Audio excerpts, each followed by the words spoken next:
আপনারা জানেন যে সরকারি বেসরকারি সবগুলো কোম্পানিতে যখন আপনি এককালীন একটা সার্ভিস দিবেন 10 বছর 20 বছর, পরবর্তীতে একটা পেনশনের সুবিধা থাকে। তো আমাদের দেশে যে রেমিটেন্সের যোদ্ধারা বাইরের দেশে কর্মরত আছেন, যে কাজ করতেছেন, কেউ 15 বছর, কেউ 20 বছর, কেউ 30 বছর প্রবাসী আছেন, উনি যখন দেশে আসেন তখন তার অবস্থা এমন হয় যে খুব বেশি দিন বাঁচে না। খুব দুঃখের সাথে বলতে হয় যে একই ধরনের নিয়ম কানুন খাবার দাবারের মধ্যে থাকতে থাকতে আমাদের দেশে পাগলার মানুষ দেখছেন আপনারা, যে একটা জায়গায় যখন আপনি বন্দি করেন ওইটার মধ্যে ঘুরবে, ওইটার মধ্যে খাবে, যখন আপনি এটাকে বাইরে ছেড়ে দিবেন বেশিক্ষণ তুলে হাঁটতে পারবেন না। এই প্রবাসী কর্মীর একটা নিয়ম কানুনের মধ্যে একই সময় গোসল, একই সময় খাওয়া, একই সময় ঘুম, এটা করতে করতে ওরা এমন একটা মানে রোগ শরীরে বাঁধায় বা তারা এতটা অকেজো হয়ে যায় দেশে এসে বেশি দিন টিকেও না, তখন তার পরিবারটা আসলে যাবে কই। এই জন্য আমরা বলেছি যারা অন্তত 10 বছর প্রবাসী জীবন কাটিয়ে আসবে তাদের পরিবারকে একটা পেনশনের আওতায় আনার কথা আমরা বলেছি। এরপর আমরা যেটি বলেছি সেটি হচ্ছে সবচেয়ে মারাত্মক বিষয়, সেটা হচ্ছে যে আপনারা লক্ষ্য করেছেন যে প্রবাসী লাশ, নানা সময় দেখবেন যে প্রবাসী লাশ বাংলাদেশে আসে না। মা কাঁদতেছে তার সন্তানের জন্য, আমার ছেলে লাশটা আমাকে পেরে দাও, আমি একটু দেখি। স্ত্রী কান্না করতেছে তার স্বামীর লাশটার জন্য, সন্তান কান্না করতেছে তার বাবার লাশটা একবার দেখবে। এরকম তো হওয়ার কথা ছিল না। আমরা তো যে কর্মী পাঠাচ্ছি সেখানে কন্ট্যাক্টের মধ্যে ছিল, যদি সে অসুস্থ হয় তাকে চিকিৎসা করাবে, যদি সে মারা যায় তাকে ওই নিয়োগকর্তার কাছে দেশে পাঠাবে। তাহলে এই হাহাকারটা কেন? আমরা কেন সেটা আদায় করতে পারতেছি না? কেন একজন মায়ের, একজন স্ত্রীর, একজন সন্তানের কেন এই আহাজারি থাকবে? এই ব্যর্থতাটা, এটা অবশ্যই আমাদের যে মিশনগুলো আছে তারা এই টাকাটা মালিক পক্ষ থেকে আদায় করতে হবে। যদি না পারে তার ব্যর্থতা দায়স্বরূপ এই সরকার তাদের টাকায় এই মরদেহগুলো বা অসুস্থ কর্মীকে দেশে আনতে হবে।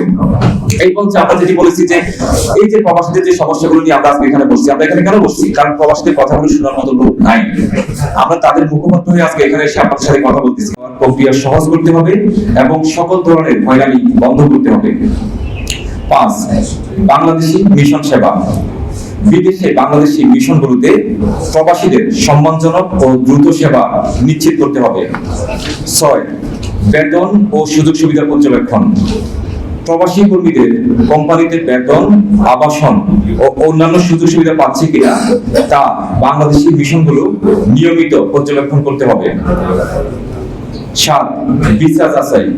বাংলাদেশ থেকে কর্মী নেওয়ার জন্য ভিসা প্রেরণের পূর্বে সংশ্লিষ্ট কর্তৃপক্ষকে সেই সকল কোম্পানিগুলোকে যাচাই বাছাই করতে হবে। 8, ব্যয় নিয়ন্ত্রণ। সরকার কর্তৃক নির্ধারিত খরচের মধ্যে বিদেশে কর্মী পাঠানোর সকল ব্যবস্থা গ্রহণ করতে হবে। 9, টিকিট মূল্য নির্ধারণ। সকল এয়ারলাইন্সের টিকিটগুলো গন্তব্যস্থান অনুযায়ী নির্ধারণ করতে হবে। 10, বিশেষায়িত হাসপাতাল ও বিশ্ববিদ্যালয় নির্মাণ। প্রবাসীদের জন্য সকল বিভাগীয় শহরে অন্তত একটি করে বিশেষায়িত হাসপাতাল ও বিশ্ববিদ্যালয় নির্মাণ করতে হবে। 11, সম্পদের নিরাপত্তা। প্রবাসীদের পরিবারের সম্পদ ও জানমালের শতভাগ নিরাপত্তা নিশ্চিত করতে হবে। 12, দক্ষ কর্মী পাঠানো। বিদেশে কর্মী পাঠানোর পূর্বে তাদেরকে যে কোনো কাজের উপরে প্রশিক্ষণ দিয়ে দক্ষ কর্মী করে পাঠাতে হবে। 13, জাতীয় পরিচয়পত্র সরবরাহ। সকল প্রবাসীকে তাদের কর্মরত দেশে জাতীয় পরিচয়পত্র সরবরাহ করতে হবে। 14, পেনশন সুবিধা। যারা 10 বছরের বেশি সময় ধরে প্রবাসে কর্মরত আছেন তাদেরকে পেনশনের আওতায় আনতে হবে। 15, অসুস্থ কর্মী ও মরদেহের খরচ। যেটি অসুস্থ কর্মী ও প্রবাসীর মরদেহ দেশে পাঠানোর ক্ষেত্রে সকল খরচ নিয়োগকর্তার কাছ থেকে আদায় করতে হবে, অন্যথায় বাংলাদেশ সরকারকে নিজ খরচে অসুস্থ প্রবাসী এবং প্রবাসীর মরদেহ দেশে আনতে হবে। 16, গণশুনানির আয়োজন। প্রবাসী কর্মীদের নিয়ে বাংলাদেশি মিশনগুলোতে প্রতি 3 মাস পর পর গণশুনানির আয়োজন করতে হবে। 16, বৈধতা নিশ্চিতকরণ। বিভিন্ন দেশে যে সকল প্রবাসী কর্মীরা অবৈধ হয়ে আছেন তাদেরকে বৈধ করার চেষ্টা চালাতে হবে, অন্যথায় তাদেরকে দেশে ফিরিয়ে আনতে হবে। 18, অবৈধ পথে কর্মী যাওয়া বন্ধ। যে সকল দেশে বাংলাদেশ সরকার কর্মী পাঠান না সেই সকল দেশে অবৈধ পথে ঝুঁকি নিয়ে কর্মী যাওয়া বন্ধ করতে হবে। আমাদের সর্বশেষ 19 দফা দাবি হচ্ছে মত বিনিময়।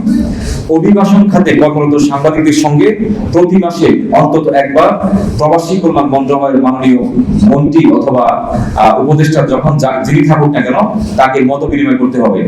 এটি হচ্ছে আমাদের প্রবাসীদের 19 দফা দাবি। আমি এক লাইন করে একটু বিশ্লেষণ করবো আপনাদেরকে যে এই 19 দফা দাবিগুলো আমরা এখানে কেন যৌক্তিক বলে মনে করতেছি।